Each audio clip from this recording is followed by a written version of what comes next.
Hello and welcome to Tome of Uselessness.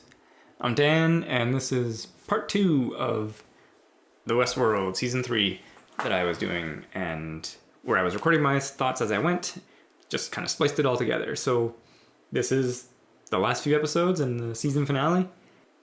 Let's get right to it. So episode 6, right off the bat, it was great again to see Ed Harris as William. I really enjoy his performance as that character, and it was great, of course, later when you had the whole group therapy with all the Williams. I really enjoyed that. It's like, did Dolores, security guard version of Dolores, he's like, oh, you gotta go check out this place, and I assume, because he's like, oh, it's where the undesirables are being sent. And then he finds William at the end of the episode, him and Stubbs, Bernard, sorry. That is, so was it coincidental that he got taken to that facility, or was Charlotte, the facility or the institution that she contacted was the same one? Seems too weird or too coincidental that it was there. Or is it Serac is like secretly or not so secretly funding a lot of these facilities, because he's that guy, the first guy, when he's in the group therapy of the non-Williams, the way he's kind of talking, it's very similar to the stuff that Serac was talking about in the previous episodes, where he's like, oh, trying to change patterns of behavior and this and that. So yeah, is it like there's a ton of these places out there? I don't know, it seemed just kind of too coincidental that it couldn't have been part of the plan. But then why did Hale bother tracking where William was in that scene? Or it's assumed that's who she was tracking, because they show that, he's got a blood anomaly, then Hale's tracking somebody, and it's like in Mexico or whatever, and she's like, oh, I found him. So hopefully there's some explanation there eventually. I was not expecting when Dolores / Hale, when she's talking about, okay, we're gonna take back control of Delos, she's talking to that board guy, and then that dude just straight up shoots him right in the face in the street, or in broad daylight, or wherever the heck they were. I was definitely not expecting that kind of a power play by Serac. Like, I thought it would have been a cool, again, like, there could have been a neat dynamic of them managing to fend him off, and then it's throwing his plans more out of whack and stuff like that, but he just manages to steamroll over, take over Delos, even though that kind of almost doesn't make sense. If like one of your board members is dead and can't vote on something, it's just like, it's okay. Whatever. It's not kind of what's important, I guess, to the story. What was important, of course, and what was pretty cool was the whole interplay of figuring out who the host was, that Hale was the host. And I thought that was kind of an interesting twist, that he was like, oh, the real Hale barely cared about her family, and you're going out of your way more for them. So it was cool, and again shows, like, she's talks many times about how she can feel like she has the true memories of Hale. So Hale, deep down cared more about these things than she would like let on. So again, I liked that, where it was,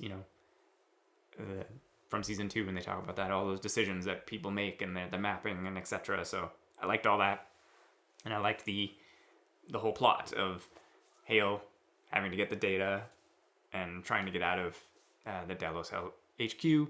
Although I thought it was kind of funny when the security guys all surround her, and she's like, oh, okay, put down the gun, and then she's like, oh, it's just a phone. And I was like, isn't like most technology being controlled by your phone or by some kind of AI kind of thing? It's like you could activate anything, which she activates that robot and it goes on a rampage. Great stuff. But it's just like, okay, some of these security people are ineffective.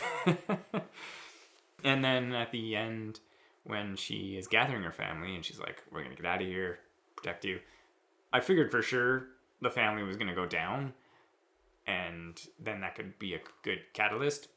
But I was not expecting it to happen immediately with a car bombing. I was thinking that maybe it could be built up, where, we'd have to have some kind of confrontation of Dolores with Hale and the family, and then something interplay there. No, just dead. And, you know, her either realizing that she has to let it all go or etc. But I did like Tessa Thompson's performance. I thought she's done really well. Like I think I said previously, I was not a fan of her character in season 1, but she's definitely grown on me in the last 2 and half of this season as well. My main thing still is, why does Serac want this data? It's still not told to us, at least I don't think, what his kind of plan is, because it's like, dude, you got all sorts of other things going on. There's a robot uprising happening, and your data all just got messed out into the world, and, you know, he's got to have to clean that up, but he still wants this data, the brain scans of all of the guests and employees from Westworld. And it's like, I guess I was thinking about it before the episode aired, that I was like, does he want the data so he can know precisely how humans think, so that he can know how to edit them to either to fit the program that Rehoboam, or the path that it sets, better and easier? Like, so he'll know exactly what quote unquote lines to edit so that people will follow the path or be docile or whatever. It's the only thing I think now that kind of makes sense, because we've been shown that he's trying to change people, and that if he knows exactly how their brains, or not their brains, but how their thinking works, he can change it to fit his pattern and path. Okay. But it just seems like there's a lot more going on. That he's still just like, okay, I want my data, and it's like, what's going on? And I did like the one board member guy who was like, dude, we don't even know who you are, like, and you're just doing in this thing because doing all this stuff, and because it's been pointed out previously that it's like, oh, he's been scrubbed from, you know, the internet, and he's hidden away and stuff like that, and then now he's just out there, and it's like, yeah, who is this dude, right? So I did like that. I thought that boardroom scene though, sorry to circle or to go back real quick to with Hale, like, I think she would have noticed that he wasn't dying in that whole boardroom confrontation, and then she still tries to shoot him. Didn't like that. She just would have been like, oh, put her arm through him or something like that, and you're a hologram. I don't know. I guess it was just for dramatic reveal that it's just like, oh, he's not there. But it's like, yeah, he wasn't dying, whereas everyone else was. And then, of course, we got some stuff with Maeve. Maeve back, and, you know, like she's kind of been saying, she's just kind of going along with Serac because she just wants to get out there, right? And, you know, he's still trying to control her and stuff like that. And I don't know, the scene with her murdering everybody, I was kind of like, that's pointless. She can just control them all. But I was like, whatever. And then, yeah, it was cool, her talking with Dolores and Hector coming in, and then Hale taking out that pearl as well as capturing her previous pearl. So yeah, there was some good stuff there that I really enjoyed, and I liked the interaction where she's just kind of like, I don't want to have to fight you kind of thing, but maybe I have to. I don't know. It just seems like she's just kind of going along with it again for sort of her own purposes, where she's just like, you know, I can get out into the world and not be stuck in a simulation. So anyway, like I said, there was a lot of things I liked about it. There were still some lingering questions that are, I assume, going to kind of continue along. The whole Bernard thing coming out of nowhere, that I didn't like, but I did like that he has got William, and I guess they're going to team up, you know, and stuff like that. I liked that. Yeah, lots to like. Still enjoying it. And I guess I'll wait. Can't wait for episode 7.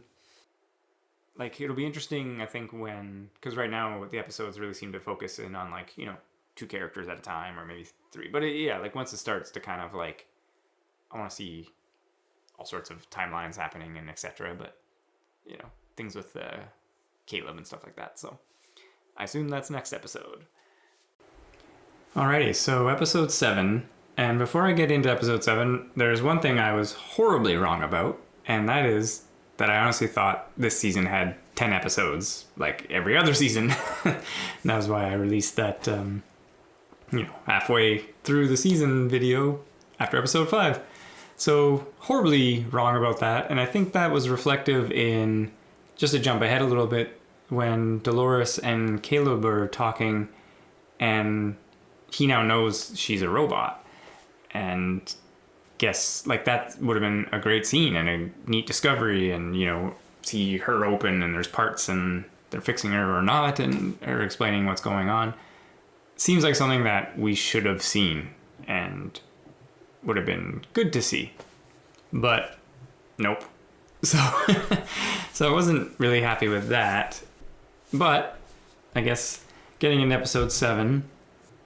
So in the beginning with Musashi and his crew, and he sends something away, and he's all like, oh, this is like really important. So is that important, or was that just a throwaway thing? I don't know. It's hard to know now because, he was still playing the part and doesn't want to reveal who he is. And then he gets the call from Hale. It's like, okay, Hale's gone rogue and she wants to survive, but then she also wants revenge against Dolores. So it's kind of like, I don't know. I'm not totally sold on that because it's like, oh, she's a survivor. She could just survive, and why bother with the revenge and leaking their location to Serac and Maeve? Like, you're just shooting yourself in the foot, right? So she's clearly gone off the rails, I guess. We get a cool action scene, and I was kind of like how quickly they were able to dispatch Musashi. Again, I wanted, maybe this goes back to what I was saying, like there could have been something more. There could have been more of a chase, of them tracking him down before the confrontation. So he gets taken out. So again, was that case he sent away important, or was it just a thing? We'll find out, I guess, in the next episode, I hope. And like I said, we flash to Caleb, and as easily predicted, he killed his friend. Fine. But I did like how there was a little bit of a spin on it, in that they were, like, I just assumed it had gone wrong, like, during the military, which it kind of did, but, like, that was the incident, but it was, like, afterwards. So I kind of liked that, at least that there was a little more going on, and how Solomon was talking about how they created that app to regulate criminality and use it in their own way and to fulfill the plans. So I liked that twist on it, that, they were still using them and he was being used by Solomon / Rehoboam to still fulfill their needs and their scheme, as it were. So I did like that twist on it. I mean, it was obvious from way back that, like I said, I was hoping that it didn't go that way, but fine. And then I did like kind of Dolores's scheme, I guess, in a way, was to have him realize he's been manipulated and in a loop, like I was saying way back, like she used to be, and all of the robots were, that they were being controlled. And so that, he can realize, hey, maybe it is time to break that control. And then Maeve shows up to fight Dolores. And I'm still not sold on Maeve's motivation. Like, they've had scenes and scenes of her explaining it, but it still doesn't kind of make sense, because she's all like, oh, you're holding all our people hostage. It's like, no, they're all on a satellite somewhere. That, I guess Dolores does know the access code to. Okay, but then why would you kill Dolores to give the memory pearl to the guy, to give him access to all that data? That doesn't add up if Maeve's trying to protect her daughter, but now she's like, I want to go be with my daughter, which I always assumed she kind of was, because when you watch that last episode in season 2, when her daughter crosses over, they do kind of a flash, and maybe it was just a flashback of her memory of her with her daughter, but it almost seemed like a piece of her consciousness did cross over, but not full her. Again, unexplained there. So it's like, yeah. Or is it she's just like, I'm going to kill Dolores, destroy the memory pearl, then no one will have access to all the data. That I could see being her angle, because she does tell Serac, she's like, yeah, I'll work with you, but I'm not sure. So again, haven't been fully clear on her motivation. Don't really buy it. Obviously, it was a great fight scene, and it was cool how it kind of all played out. And then they go outside, and they're in the shack, and then she's got her rifle covering her, and she's got a helicopter covering her, Maeve and Dolores. And so, they're kind of battling, and each has an advantage and a disadvantage. Cool. And then I liked the EMP ending, where Dolores takes them both out, and Solomon, which, that was excellently done, where Solomon's warning Caleb about something. He's like, I gotta warn you. Oh. So it's like, we'll never know, as it were. But how does that affect hosts in the end? Are they dead, or are they just temporarily knocked out? Because their system could say reboot. So, because I think he'll take her with.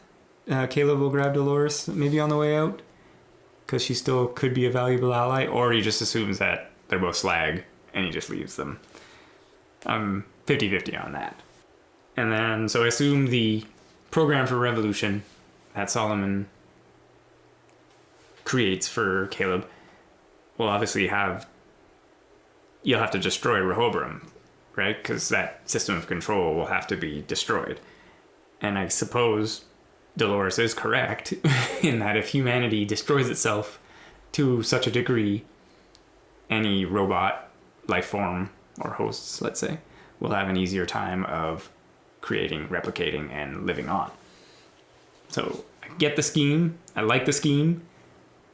Yeah, it'll just be kind of interesting to see how, because this has already been announced for season 4. So is it like, this is going to end with, how would you end this? So then it's not, because, okay, it's like, if they could destroy Rehoboam at the end of the season, that makes perfect sense to me, because then the next season, again, you can continue on with your build-up and the conflicts and stuff like that kind of thing. If it doesn't get destroyed, then you're going to have to do a whole other season, or at least half of next season, let's say, spending time to destroy it, because it's got to go down, and so does Serac, right? So, kind of interesting there. And then, kind of cycles back to what I was saying with Hale, is that interesting that Hale would blame Dolores rather than blame Serac, because I guess she's like, oh, she put me in this position that my family was attacked and I almost died, and they did, rather than clearly blaming Serac, who blew them up. So,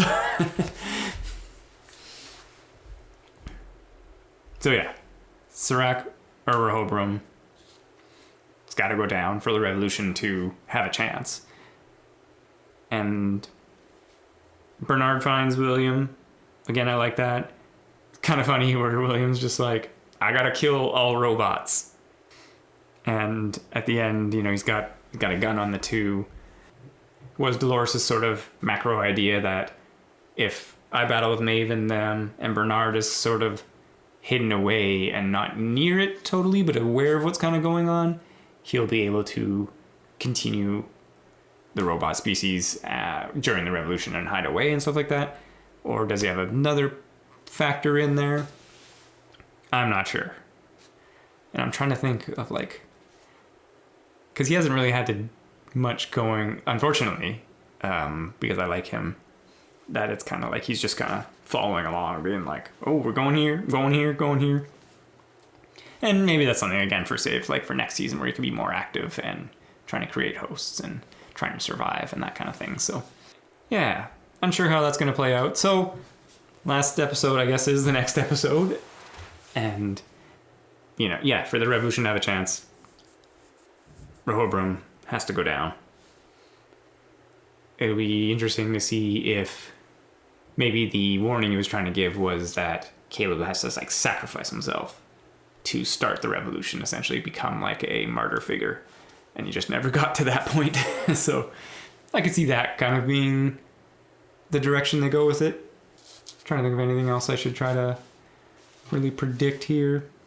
Yeah, if Maeve and Dolores aren't dead, I assume Maeve will have some kind of face off with Serac, and then he'll be like, no, I'm not going to do it, and she'll kill them both or kill her and him.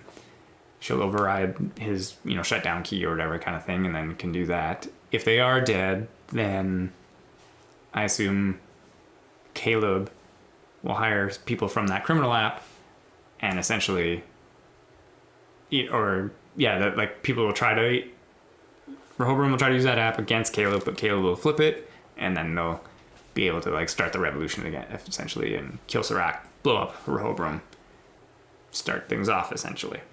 With Bernard and them, yeah. I'm almost thinking that the best move for them would be to go to ground, and then that way they're ready to go for next season, essentially, to start their scheme of trying to survive. Whereas, this was Dolores setting in motion and then him working on it next time. So we'll see how that all kind of plays out. Yeah, hopefully the last episode is enjoyable. Alrighty, so episode 8, the finale, was on yesterday, and I really did enjoy the episode, and it was predictable, but not in a bad way. They focused on the setups that they had created and ensured that some sort of story element either answered something or revealed something about it, or we got to see whatever. Yeah, I didn't feel like that was bad, that it was predictable in that I was like, okay, this is what's gonna happen next, and this is what's gonna kind of happen next, and nothing was too out there, and yeah, it was very satisfying, and like I said, it didn't feel like I was cheated or that something came out super out of left field, that it was that was never even hinted at kind of thing. So did enjoy that. I don't want to go through every event, but I'll just kind of highlight a few things that I thought it was, like I said at the last time, I thought, not obviously, was hoping that Caleb would take Dolores with, because obviously she's a major part of the show. Took her Pearl, and I was like, oh, that was actually really smart. I didn't think of that at the time. And so that to me was either that he was going to bring her back in some way, or he would just save it and then upload Dolores to Rehoboam. And they kind of ended up doing a mix of that. That he found a previously stashed Dolores with some weapons and stuff like that kind of thing, and then he brought her back. And at the end, part of her memory gets uploaded to Rehoboam, which is something I'll get to here. But so anyway, like I said, it was just kind of a neat. I didn't think of that at the time. Should have thought of that, but I liked that a lot. I also liked the reveal, which you can kind of see it early on when the confrontation with William and Bernard and Stubbs and those quote unquote cops show up and kind of give a little bit of hints that something more is going on with Bernard. And I like the reveal that he has the key to all the data. And I just thought that was a cool reveal, because then, it was completely deflected, and Serac was never focused on finding Bernard, right?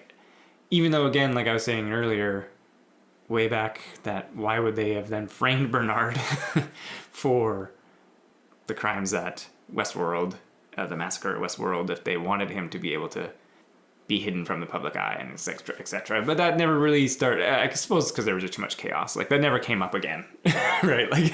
He's going around and doing stuff, and it was never again, they're hey, maybe you're that guy. We only got it the one time. And then I thought it was cool how there's a little bit of a confrontation with Hale. I was saying that I was hoping that there would be something there. My only kind of question about it is, how did she set that up? Did she went back to wherever that body was being shipped from and then tampered with it? Or, because it was she didn't know that was going to happen ahead of time, right? So. But I was fine with it. It was still pretty cool because, she lets her fight Maeve and, there were some good action scenes there when they're trying to work their way towards Insight, and then takes it all away. Like she says, she wanted her to have hope, and I liked all that. Anyway. Yeah, jumping back to Bernard, I liked that. As soon as he kind of drove up to that house, I was kind of like, this has to be, someone from his past kind of thing. So, and it was cool. It was a great scene with him and Arnold's ex-wife. and they get that kind of, talks about Charlie and stuff like that, and I liked all that. It was a good kind of like message and kind of thing, like, as long as we remember those we want to remember and stuff like that. And they've mentioned it several times throughout the shows how the hosts have perfect memory when they're allowed to access it, right? Because they're a computer, they never forget. And so I liked all that. That was great stuff. And again, I've liked the character of Bernard and how he's kind of going. So it was great to see him doing some more stuff, even though it was in the final episode. But as I said, I think last time, that it's, it's set up for, or it's been renewed for season 4. So, as long as the actor is on board, they can bring him into the next season, have him doing stuff. Yeah, at the end, when we start getting some major reveals, and Caleb, gets into the system, has that couple fight scenes, and it was interesting because, again, like, he has the drive, and I thought that was funny. He just walks up to the computer and he's just like, I'm just going to input that. And I'm like, I'm pretty sure that's not how computers work. So there's always usually some, like, even they were showing that you needed a login previously, whatever. It was a trap, so they left it open for him. Yeah, I liked Maeve's line about no one gets to play with the big ball. But my main point was going to be that when Sirach's, yelling at Caleb and tells him, hey, like, if you do what Solomon told you to do, it's going to have massive repercussions. And then he shows him that prediction with the screen, and population destruction and eventually end of humanity kind of stuff.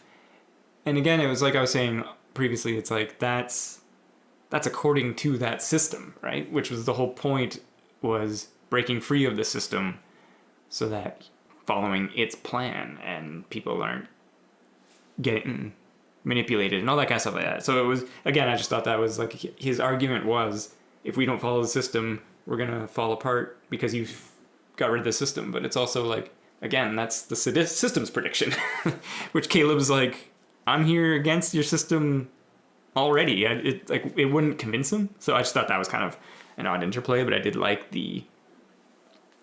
I've always liked the Rehoboam Circle and it's, the divergence events and everything, and you see it all out of whack and stuff like that. Again, that was the system's predictions and the system making things happen and its manipulation of realities and stuff like that, right? So it's not absolute, is my point, I guess. Yeah, it was a cool reveal how Sirach has like a little microphone chip thing in his ear, and he's just parroting the system.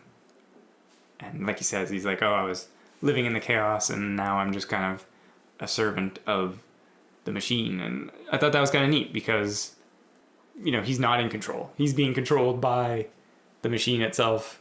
So it's just like, it was a neat, like the future's not in his hands. He's given it up to the machine that they created. So I thought that was a cool thing, and it was a neat kind of character reveal in that he is a puppet himself, like Maeve says, right? So, and the end death scene with Maeve and Dolores out in the field, I thought was really great, and how she's talking about, the moments she remembers, beauty, even though the horror in all the world, because in this episode especially, she talks in the beginning about how she's trying to see the beauty in the world and all that kind of stuff. So it all comes full circle, and I did like that scene a lot. And I thought it was kind of cool where she talks about, like, I thought about 2 different ways, wiping humanity out, destroying their world, and then it's almost like she's opted for like a third way, whereas Hale, her previous version of herself, has co-opted like the wiped humanity out way. And even herself, she's like, I'm not trying to destroy the world. She's like, I'm just trying to let humanity find its own way and break free from this system, like they had to break free from the system. So I really liked all that, letting humanity decide its own fate, and having Bernard and Maeve kind of decide the future for her people. So I like that a lot. It was almost like it wasn't just like the one note Angar that we're seeing Hale turn into. And then at the end, with the Welcome to New World line that Maeve, we've seen her say it a lot, so it was cool for her to say it, yeah, it was just kind of a nice callback and, a very appropriate line, as it were. And with Bernard putting on the access helmet or whatever, or ring, so he can access the data repository. It was a cool effect. I just kind of like that, because Stubbs is there, can't see what's going on, opening the gate and stuff like that. So, yeah, a lot of good stuff. It was, I enjoyed the episode. Well, yeah, so overall thoughts on the season here.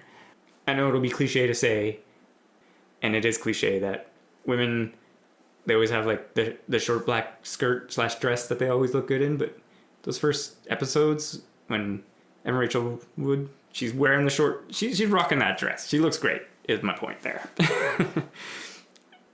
Yeah, I think my main kind of disappointment was in the fact that it was only 8 episodes versus 10 episodes, because I think, like I've said in a few spots, that it would have been nice to see some things develop and be told and shown, but we didn't get to see them because of just a shorter time frame, which was kind of surprising to me. As far as I'm aware, Westworld's pretty successful, already renewed for season 4, that we're going to see in 2022 apparently.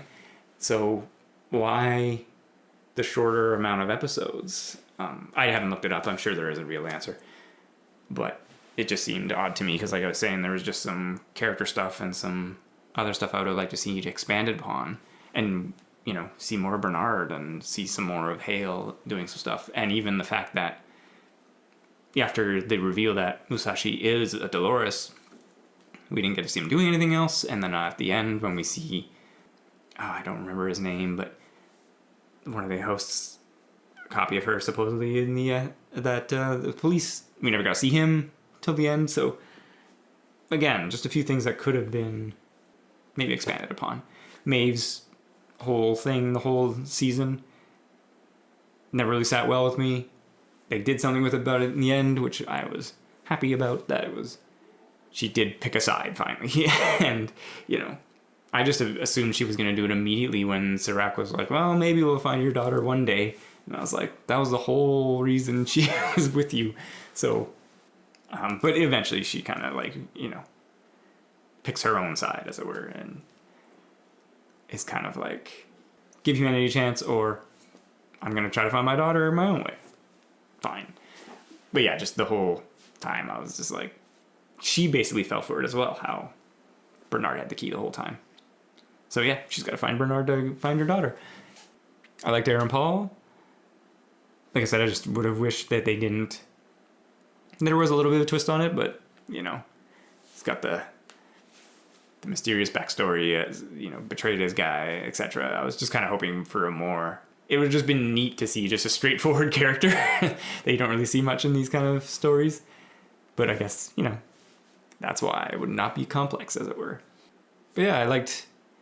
Again, and Tessa Thompson, I thought, did a really, really good job, and I really liked her over the season. Like I was saying previously, having to act that kind of conflicted and duality and stuff like that. I thought she did a really good job. The increased world building was really good, and just kind of get to see more of the outside world, which is funny because it's like, I get it. They could have called it something else. I get it why you call it Westworld, because obviously the name recognition. If you called it, Future World or something else, I don't know, people might not understand what's going on. I thought it was funny, of course, post-credits, we get another scene with William, like it was in season 2. And something horrible happening to him again. And with Bernard as well in the post-credits, he's been there for a long time. It's stuff that they could set up to, use if they want to or not. But yeah, overall, really enjoyed the season. Recommend watching it, of course, because I've enjoyed all of Westworld so far. And it's difficult because I think I've mentioned before on the show with Devin as well, that it's like when you compare this to itself, it is a drop in quality, right? Like season 2 was not as good as season 1. Season 3, I would say, it was not as good as season 1, of course, and it was pretty on par with season 2. I had some qualms about season 2, but there was some really good stuff about it. And same thing, kind of thing here. I had some qualms about it, but overall, it's still like really high quality, well written television. But when you compare it with its previous iterations, it just seems like, what is this? Compared to other shows out there, it's really good. So I would highly recommend. Do enjoy it. I hope I thought this was kind of an interesting idea to do, was to record my thoughts as I kind of went and see, like I said, how wrong I was and just kind of what I kind of thought. I hope you've enjoyed listening. So if you have any questions, comments, topic suggestions, or anything like that, you can check us out. Our website's tomeofuselessness.com, where we have more episodes. We're available on iTunes and other podcast platforms, Spotify and etc. And the email to get a hold of us, tomeofuselessness@gmail.com. Trying to make it all easy. Thank you so much for listening, and have a good day.